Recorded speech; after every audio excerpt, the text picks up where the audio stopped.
Autumn Hayes never expected to find her billionaire boss shattered in a place as private as a rainfall shower, clutching something she couldn't quite see through the steam. Adrian Calloway had always been untouchable. That's what everyone whispered in the glass towers of Helix Dynamics.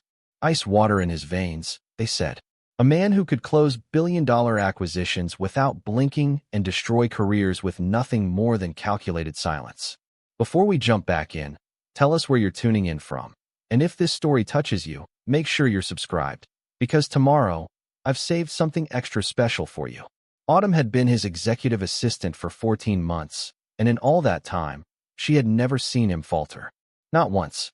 He was always impeccably composed, tailored Navy suits, military-precise schedules, and a gaze that could cut through steel. Other assistants had quit within weeks, unable to handle the pressure of his exacting standards and complete emotional detachment. But Autumn had survived. She had learned to read his micro-expressions, to anticipate his needs 3 steps ahead, and most importantly, to never, ever make him repeat himself. Working for Adrian Calloway wasn't a job. It was a high-wire act performed without a net. That October night in Boston changed everything. It was approaching 11:30 p.m. when Autumn stepped into the private elevator that led directly to Adrian's penthouse suite overlooking the harbor. A critical merger document had come through after hours, signatures needed before the Singapore markets opened. He'd left the office early, which was unusual enough to raise her internal alarm bells, but Autumn, ever efficient, had volunteered to deliver the papers personally. The 42nd floor hallway was silent. Too silent. The first thing she noticed was the door. Not fully closed, just slightly ajar, a thin wedge of warm light spilling into the dim corridor. Her second observation stopped her cold. Steam. Thick, heavy steam rolling out into the hallway like fog across water. Autumn's instinct screamed at her to leave, to set the documents on the hall table and disappear. Adrian Calloway was not a man who tolerated intrusions into his private world. He guarded his space like a fortress, and she had been explicitly instructed during her first week, deliver to the door, never enter. But something felt wrong. The sound pulled her forward, water running endlessly, a relentless cascade that echoed through the open doorway with an almost violent intensity. No voices, no movement, just water pouring and pouring into a void. Her hand trembled as she pushed the door wider. The penthouse was pristine, as always. Charcoal furniture arranged with geometric precision, floor-to-ceiling windows revealing the glittering lights of Boston Harbor, abstract art that probably cost more than her yearly salary. But it was the trail of moisture along the marble walls that drew her deeper, guiding her past the living room, down the slate-tiled hallway, toward the master suite. "Mr. Calloway?" Her voice came out smaller than she intended. Nothing, just the deafening rush of water. Autumn's heartbeat thundered in her ears as she approached the bathroom. The door stood open. She should have turned back, should have respected the boundary, should have pretended she had never arrived. Instead, she stepped inside. The sight stole the oxygen from her lungs. Adrian Calloway, her cold, controlled, untouchable boss, sat on the travertine shower floor beneath the rainfall showerhead, fully unclothed, water streaming over his bowed head and shoulders. His arms were wrapped around his knees, his entire body trembling despite the heat of the water. And in his right hand, pressed against his chest like a lifeline, was a small leather journal, its edges dark and warped from water damage.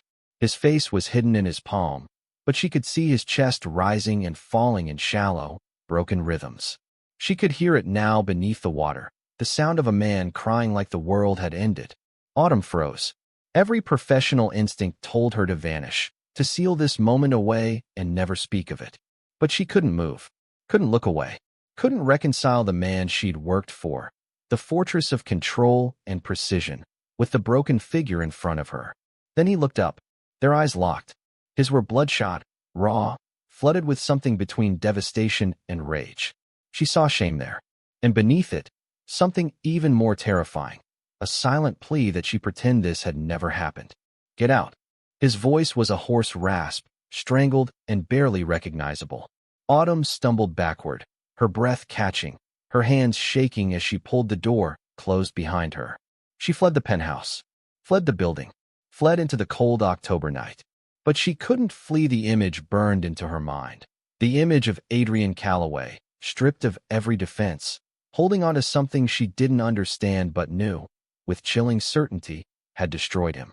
And she knew, standing on the rain-slicked sidewalk with her heart pounding against her ribs, that nothing between them would ever be the same again.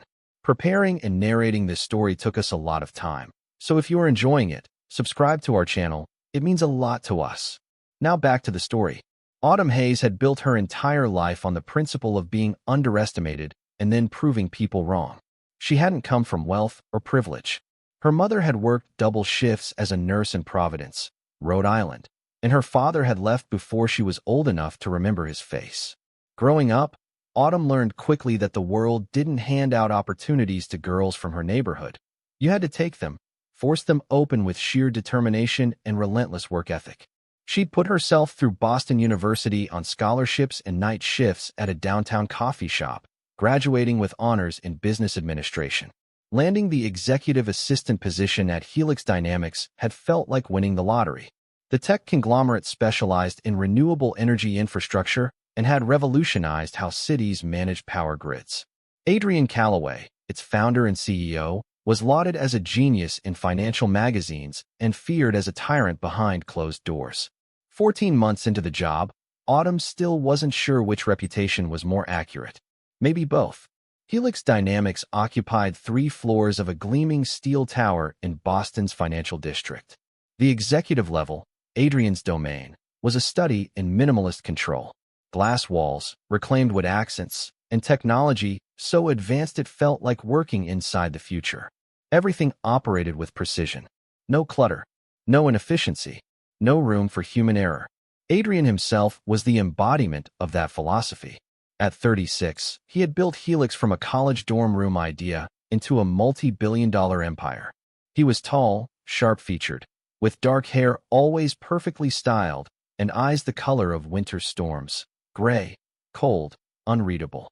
He spoke in clipped sentences, never wasting words. Meetings with him felt like interrogations.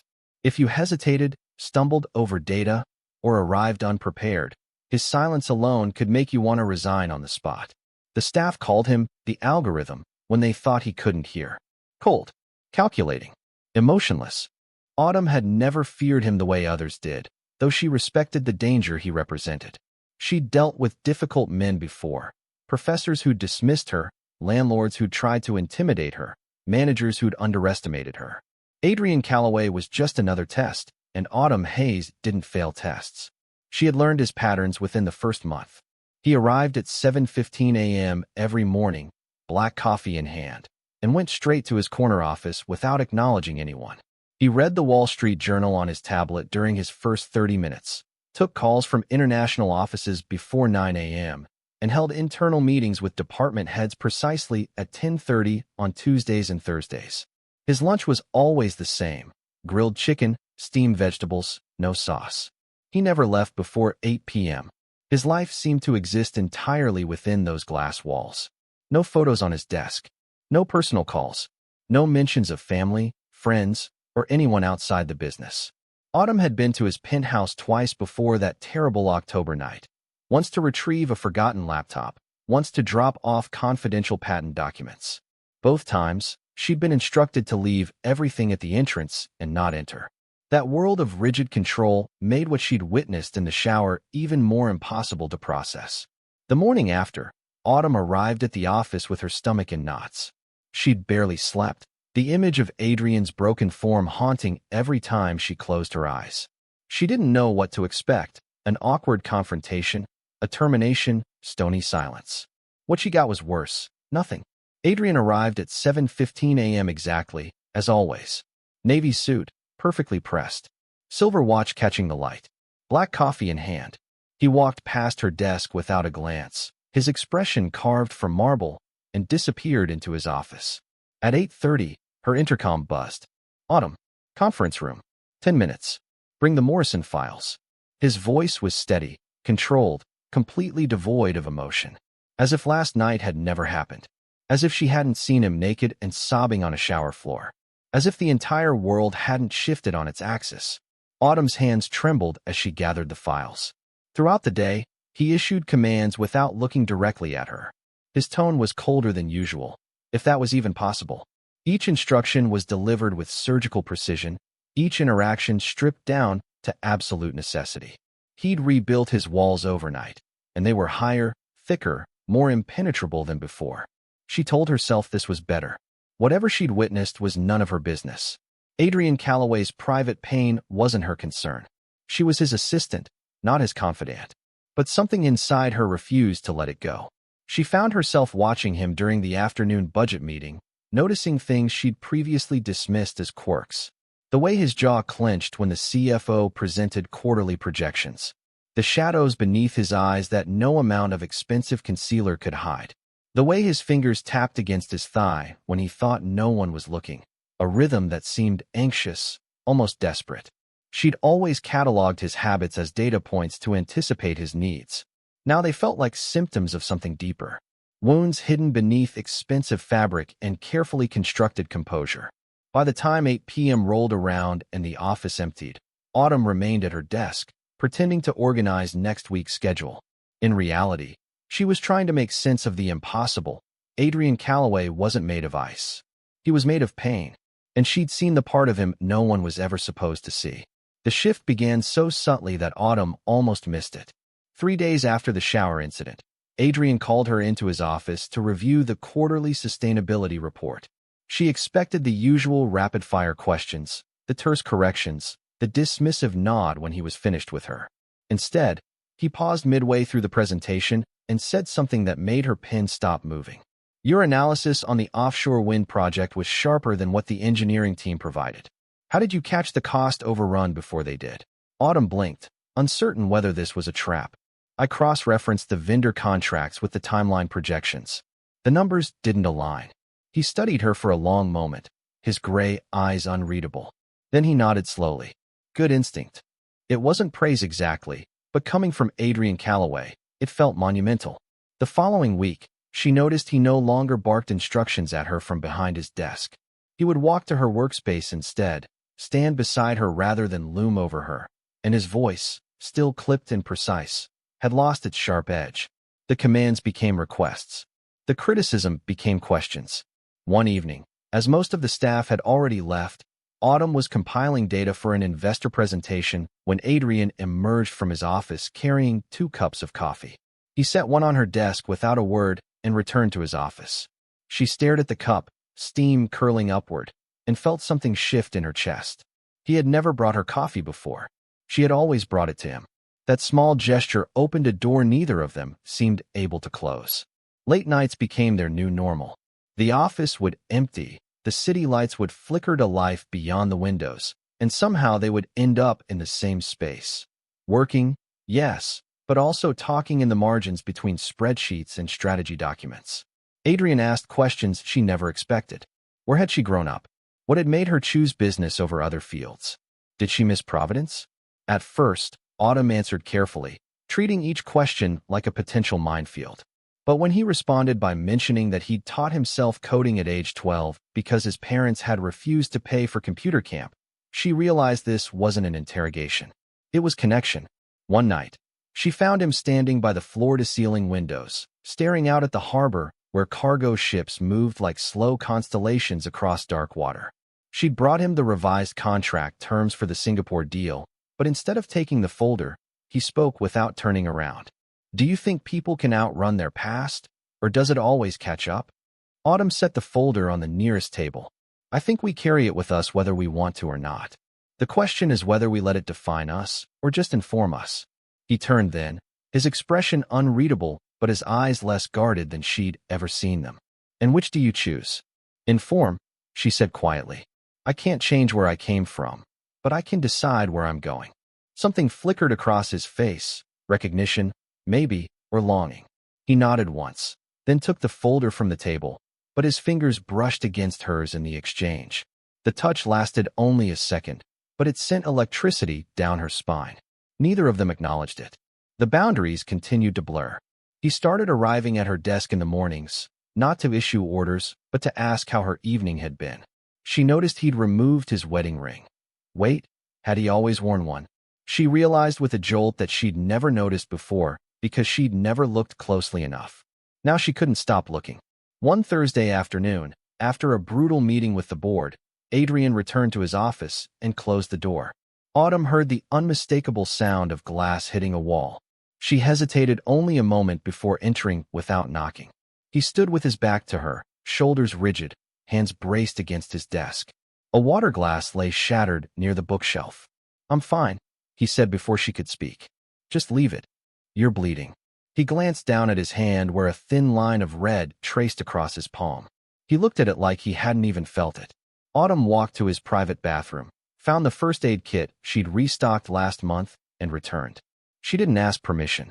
She simply took his hand and began cleaning the cut. His skin was warm. His fingers didn't pull away. "They think I'm a machine," he said quietly, watching her work.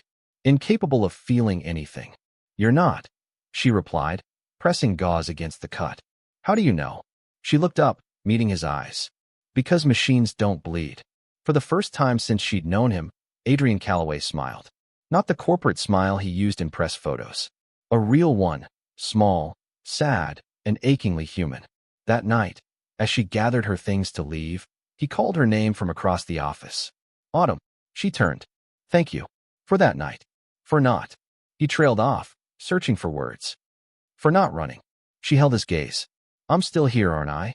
He nodded slowly, and something in the air between them hummed with possibility neither dared name.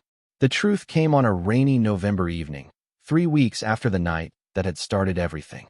Autumn had stayed late finishing investor reports when she noticed Adrian's office light still burning at nearly midnight. She found him sitting on the floor beside his desk, legs stretched out, tie loosened, staring at something in his hands. The leather journal. He looked up when she entered, and for once, he didn't hide it. Didn't shove it into a drawer or turn it face down. He simply sat there, holding it like it weighed more than the entire building around them. "Her name was Diane," he said quietly, his voice rougher than usual. "Diane Rothwell. We founded Helix together 7 years ago." Autumn slowly lowered herself to sit against the opposite wall, giving him space but staying present. She said nothing, just listened. Adrian's thumb traced the worn leather cover. "We met at MIT. She was a mechanical engineer, brilliant, fearless, the kind of person who saw problems as puzzles waiting to be solved. I handled the business side. She handled innovation. We were unstoppable together." He paused, his jaw working. "We were also engaged." Autumn's breath caught, but she remained silent. "The prototype that became our core technology, the adaptive grid system that made Helix what it is, that was her design. Revolutionary, but untested at scale. The board wanted more trials, more safety assessments, but we were burning through capital. Investors were getting nervous. I pushed her to accelerate the timeline." His voice cracked. "I told her we'd lose everything if we didn't demonstrate results within 6 months." He opened the journal, and Autumn could see pages filled with sketches, equations, handwritten notes in 2 different styles of writing. His sharp, angular script, and someone else's looping, enthusiastic hand. She agreed. Not because she thought it was ready, but because I convinced her we had no choice. The field test was scheduled for December 15th, 5 years ago. Adrian's hands trembled. "We installed the prototype at a small power facility outside Portland. Diane insisted on being there personally to monitor it. I stayed in Boston for a board meeting I thought was more important." Rain hammered against the windows, filling the silence between his words. The system had a cascade failure. Electrical surge, containment breach. 15 workers were in the facility when it happened. Emergency crews got most of them out, but Diane. He stopped, his throat working. She stayed inside trying to manually shut it down. She knew the system better than anyone. She thought she could stop it. Autumn pressed her hand against her mouth. The explosion killed her and 2 technicians. 3 more were critically injured. Adrian's voice had gone hollow. The investigation concluded it was a design flaw she'd flagged in earlier tests, a flaw we decided to address in the next iteration because I said we couldn't afford delays. He turned to a page near the back of the journal. Autumn could see the date, December 14th, the night before the test. "This was her last entry," Adrian said, his voice barely above a whisper. He read aloud. "Adrian keeps saying we're ready, that the board needs to see results. But the thermal regulators worry me. I've asked for 2 more weeks to reinforce them. He says we don't have 2 weeks. I hope he's right. I hope I'm just being paranoid." Because if something goes wrong and I've ignored my instincts just to save our timeline, I'll never forgive myself." The words hung in the air like an indictment. "She died not forgiving herself," Adrian continued, "when it was my fault all along. I prioritized money over safety, ambition over caution. I killed her and 2 others because I refused to wait." He closed the journal carefully. "This is all I have left of her. Her handwriting, her dreams, her last doubts that I dismissed." Autumn wiped tears from her cheeks. "Adrian, after the funerals, I rebuilt Helix from the ground up. Implemented safety protocols so extensive they're industry-leading. Every system gets tested beyond failure points. Every concern gets addressed, no matter the cost or delay. I've never launched a product early since." He looked at her with red-rimmed eyes. "But it doesn't bring them back. Perfect execution doesn't erase the fact that I have blood on my hands." "You didn't know?" Autumn said softly. "She knew. She told me her concerns, and I overruled her. That's the same as knowing." He set the journal aside. "You asked me once if people can outrun their past. The answer is no. I've tried for 5 years, and it always catches up. That night you found me, December 14th, it was the anniversary of that journal entry. The night before I killed the woman I loved." Autumn crossed the space between them and sat beside him, close enough that their shoulders touched. She didn't offer empty reassurances or tell him he was wrong to carry guilt. She simply sat with him in it. "Is that why you're so ruthless about perfection?" she asked. "Why you can't tolerate mistakes? Every mistake could be another life. Another Diane." He leaned his head back against the desk. "So yes, I'd rather be called heartless than ever be careless again." Autumn reached for his hand. His fingers closed around hers like she was the only solid thing in the room. "You've punished yourself for 5 years, she said quietly. "Don't you think Diane would want you to live, not just exist?" His voice broke. "I don't know if I remember how." She squeezed his hand. "Then maybe it's time to learn." For 2 weeks after Adrian's confession, something fundamental shifted between them. He stopped hiding behind corporate armor. They shared meals in his office after hours, takeout from the Thai place on Newberry Street, conversations that wandered from childhood memories to philosophy to the kind of music that made you feel less alone. He told her about Diane's love of old vinyl records, how she'd collected them obsessively. Autumn told him about the summer her mother worked 3 jobs so she could attend a leadership camp. The walls between them had become transparent, and neither seemed interested in rebuilding them. Until Natalie Chen arrived. Natalie was brought in as a consultant for Helix's expansion into the European market, brilliant, polished, with an MBA from Oxford and a reputation for turning struggling tech companies into profit machines. She was also, Autumn learned within her first hour at the office, Adrian's college girlfriend, the one before Diane. Natalie moved through the executive floor like she owned it, her laughter bright and easy, her hand touching Adrian's arm with familiar comfort during their first strategy meeting. Autumn watched from her desk as they stood together near the conference room windows, Natalie animated and close, Adrian nodding but maintaining careful distance. Still, he didn't step away. That afternoon, Natalie stopped by Autumn's desk with a smile that didn't reach her eyes. "You must be the miracle worker everyone keeps mentioning. Adrian's never kept an assistant longer than 6 months." "I try to stay useful," Autumn replied evenly. Well, Adrian's always appreciated efficiency." Natalie's gaze swept over Autumn's simple blouse and work skirt. "Though I'm surprised he didn't mention I'd be joining the team. We usually share everything." The implication hung in the air like smoke. Over the following days, Natalie's presence became constant.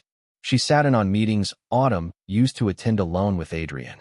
She worked late in his office, their voices carrying through the glass walls. Professional, yes, but intimate in the way old friends sound when they share history. Autumn told herself it didn't matter, that Adrian's past relationships weren't her concern, that whatever was growing between them was fragile and undefined anyway. But the doubt crept in like fog. One evening, as Autumn prepared to leave, she passed Adrian's office and heard Natalie's voice, lower than usual. "You look different, Adrian. Lighter somehow. Is it the new safety protocols paying off, or is it something else?" A pause. Then Adrian's voice. "Things have been better lately. I'm glad. You deserve to heal after everything with Diane. God knows you tortured yourself long enough." Another pause. "Though I hope you're being careful. Sometimes we confuse gratitude with something deeper, especially when someone shows us kindness in dark times. Autumn's chest tightened. She didn't wait to hear Adrian's response. The next morning, Adrian seemed distant again. Not cold exactly, but guarded, the way he'd been in those first days after the shower incident. He canceled their usual evening work session, citing back-to-back calls with Natalie about the London office setup. By the third day of his retreat, Autumn's patience fractured. She found him alone in the small library adjacent to his office, a room lined with engineering textbooks and innovation journals that had belonged to Diane. He was holding one of the old vinyl records he'd mentioned, turning it over in his hands. "Are we going to talk about what's happening?" Autumn asked from the doorway. Adrian set the record down carefully. "What do you mean? You've been avoiding me since Natalie arrived. Either you're uncomfortable with her being here, or you're uncomfortable with me being here while she's here. Either way, I deserve to know which. It's not that simple." "Then make it simple." Autumn stepped into the room. "Because right now it feels like I'm watching you disappear back into that fortress you built, and I don't know if it's because of her or because of me." Adrian's jaw tightened. "Natalie pointed out something I've been trying to ignore, which is that maybe I'm using you as a replacement." The words came out quiet but devastating. "That maybe I'm projecting onto you what I lost with Diane. Someone who sees past the corporate mask, who makes me feel human again. And maybe that's not fair to either of us." Autumn felt like she'd been struck. "Is that what you think this is? Me filling a dead woman's shoes? I don't know what to think anymore." Adrian's voice cracked. "All I know is that Diane died because I made her doubt her instincts. Because I pushed her to trust me over herself. And now here you are, trusting me, getting close to me, and I'm terrified What? That you'll hurt me too?" Autumn's voice rose. "I'm not Diane, Adrian. I make my own choices. I chose to stay that night. I chose to listen. I chose to care. You don't get to take that away from me by deciding I'm too naive to know my own heart. I'm trying to protect you." "From what? From feeling something real?" Tears burned in her eyes. "Or are you just protecting yourself from having to risk caring about someone again?" The silence between them crackled with everything they'd left unsaid for weeks. Finally, Adrian spoke, his voice barely audible. "I can't be what you need. Not yet. Maybe not ever." Autumn nodded slowly, her throat tight. "Then I guess we have our answer." She turned and walked out, leaving him alone with ghosts and vinyl records and the crushing weight of a past he couldn't escape. For days passed in excruciating silence. Autumn requested to work remotely, citing a family matter. It was a lie, but she couldn't bear to sit 30 feet from Adrian's office pretending her heart wasn't breaking. She buried herself in spreadsheets and project timelines from her small apartment in Cambridge, the city sounds beyond her window a dull roar she barely noticed. Adrian didn't call, didn't text. The silence felt like confirmation of everything she'd feared, that she'd been a temporary salve for his grief, nothing more. On the fifth morning, a package arrived at her door. No return address.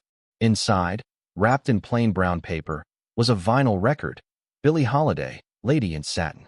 Tucked between the record and its sleeve was a folded piece of paper covered in Adrian's precise handwriting. "Diane bought this the week before she died. She never got to play it. I've kept it sealed for 5 years because opening it felt like accepting she was really gone. This morning, I finally listened to it. Track 4 made me think of you. How you walked into my broken life and didn't run. I don't have the right to ask, but there's something I need to show you. If you're willing. Tomorrow, 2 p.m., 847, Harbor View Road, Portland. I'll understand if you don't come." Autumn stared at the address. Portland, where the facility explosion had happened. She almost didn't go, but something in the careful way he'd written those words, the vulnerability in admitting he'd finally opened something he'd kept sealed for half a decade, pulled at her. She booked a train ticket that evening. The next afternoon, she stood outside a renovated industrial building overlooking the gray waters of Casco Bay. The address matched. Through the glass doors, she could see construction equipment, unfinished walls, and in the center of the main floor, Adrian. He stood alone in jeans and a simple gray sweater, the first time she'd ever seen him in anything but a suit. He looked younger somehow, but also more worn, his hands shoved deep in his pockets as he stared at something she couldn't see. Autumn pushed through the door. He turned, relief and fear warring in his expression. "You came. What is this place?" Adrian gestured around the space. "It used to be a warehouse. I bought the property 3 years ago, but couldn't bring myself to do anything with it. He walked toward the center where blueprints and architectural drawings covered a makeshift table. Until last week. Autumn approached slowly, studying the plans. Her breath caught. It was a training center. State-of-the-art safety education facility for engineers and technicians, complete with simulation labs, emergency response training rooms, and a library dedicated to electrical system safety protocols. The Diane Rothwell Safety Institute, she read from the header. I've been trying to honor her memory by being perfect, Adrian said quietly. By never making mistakes, never taking risks, never letting anyone close enough to see my failures. But that's not a memorial. That's a prison. He touched the blueprints. This is what she would have wanted. Not my suffering. Teaching others so the mistakes we made don't get repeated. Autumn's throat tightened. Why show me this? Because you asked me if Diane would want me to live instead of just exist. He turned to face her fully. And you were right. I've been existing. Haunted. But these past months with you. That's the first time I've felt alive since she died. And it terrified me. So you pushed me away. Yes. His voice cracked. Natalie was right that I was scared of replacing Diane with you. But she was wrong about why. I wasn't afraid of disrespecting Diane's memory. I was afraid that if I let myself love you, I'd fail you the way I failed her. That my judgment would cost you everything. Autumn stepped closer. And now I realize that protecting you by pushing you away is just another form of the same mistake. Taking away your choice because I'm afraid of the consequences. He met her eyes. I can't promise I'll never mess up. I can't promise I won't be haunted sometimes. But I can promise I'll never dismiss your instincts, never pressure you against your judgment, and never make you carry my ghosts alone. Adrian, I don't know if I deserve another chance, he continued, his voice raw. But I'm asking anyway. Because loving you isn't replacing Diane. It's choosing to believe I can honor what I lost while building something new. And I want to build it with you. Autumn felt tears slide down her cheeks. I'm not a saint, Adrian. I'm just someone who saw past your walls and decided you were worth the risk. Then let me be worth it. He reached for her hand, trembling. Please. She looked down at their joined hands, then up at his face. Open, vulnerable, terrified, and hoping all at once. Okay, she whispered. But no more running. No more hiding behind what-ifs and worst-case scenarios. If we do this, we do it real. Real? He repeated, pulling her closer. I can do real. And there, in the skeleton of a building meant to prevent future tragedies, surrounded by blueprints for a better tomorrow, Adrian kissed her like she was oxygen and he'd been drowning for years. 8 months later, the Diane Rothwell Safety Institute opened its doors on a bright June morning. Autumn stood beside Adrian on the platform as he addressed the crowd. Engineers, safety professionals, families of the workers who'd been affected by the explosion, and Diane's parents, who had flown in from Seattle. His voice was steady as he spoke about learning from tragedy, about building systems that valued human life over profit margins, about the woman whose vision had inspired not just Helix Dynamics, but now this place of learning. When he mentioned Diane's name, his voice didn't break. It softened with love and loss, but also with peace. Afterward, Diane's mother embraced him, tears streaming down her face. She would be so proud of you, she whispered. Not for building this, but for finally forgiving yourself. Adrian held her tightly. I'm trying. That's all any of us can do. Autumn watched from a distance, her hand resting on her stomach where new life was just beginning to grow, a secret she'd share with Adrian tonight. Once the ceremonies ended, and they were alone. The company had transformed too. Helix Dynamics now led the industry not just in innovation, but in ethical practices and safety standards. Adrian had restructured the board, bringing in voices that challenged him, that insisted on thorough testing and worker protections. He'd learned to listen more than he commanded, to value caution over speed. But the most remarkable transformation was in the man himself. The Ice King was gone. In his place was someone more complex, still brilliant, still driven, but capable of laughter, capable of admitting mistakes, capable of leaving work at reasonable hours to have dinner with Autumn, to walk along the Charles River, to simply be present in his own life. That evening, after the last guests had departed from the Institute's opening reception, Adrian and Autumn returned to his penthouse. Their penthouse now, since she'd moved in 3 months ago. Autumn heard the shower running and smiled. She set down her purse and walked toward the master bathroom, her heels clicking softly on the marble floor. Steam curled into the hallway, but this time it didn't carry dread, only warmth. She pushed open the door and found Adrian standing under the rainfall shower, eyes closed, face tilted upward into the spray. But he wasn't broken, wasn't crying. He looked peaceful, almost meditative, letting the water wash away the weight of a long, emotional day. He opened his eyes when he sensed her presence and smiled. That real smile she'd come to know, the one that reached his eyes and made them crinkle at the corners. "Join me," he asked, extending his hand. Autumn slipped out of her dress and stepped into the warmth beside him. He wrapped his arms around her, and they stood there together, water cascading over them both. "Do you remember the first time I found you like this?" she murmured against his chest. His arms tightened slightly. "I remember thinking my life was over, that I'd never be anything but hollow. And now," he pulled back to look at her, tucking wet hair behind her ear, "now I know it was just beginning. You walked into my worst moment and somehow saw a future I couldn't imagine." Autumn took his hand and placed it on her stomach. Speaking of futures, understanding dawned in his eyes, followed by wonder, then joy so pure it made her breath catch. "Really?" She nodded, tears mixing with shower spray. Adrian sank to his knees, pressing his forehead against her stomach, his shoulders shaking. But this time with happiness, with gratitude, with the overwhelming emotion of a man who'd thought he'd lost his chance at this kind of love. "I'm going to do everything right," he whispered. "I'm going to be present. I'm going to listen. I'm going to." "You're going to be human," Autumn interrupted gently, running her fingers through his wet hair. "That's all you need to be. Human, present, and here." He looked up at her, water streaming down his face. "I can do that." Later, wrapped in towels on their bed, Adrian pulled out Diane's journal. But this time he also retrieved a new one, leather-bound and empty. "I've been writing to her," he admitted, "telling her about you, about the Institute, about learning to live again. But I think it's time to start writing our own story too." He opened the new journal and wrote the date at the top of the first page. Then he handed Autumn the pen. Together, they began, not erasing the past, but building beside it. Not forgetting loss, but making room for joy. Not hiding from pain, but transforming it into purpose. And as Boston Harbor glittered beyond their windows, two people who'd both known what it meant to survive decided instead to truly live. Because healing doesn't mean forgetting.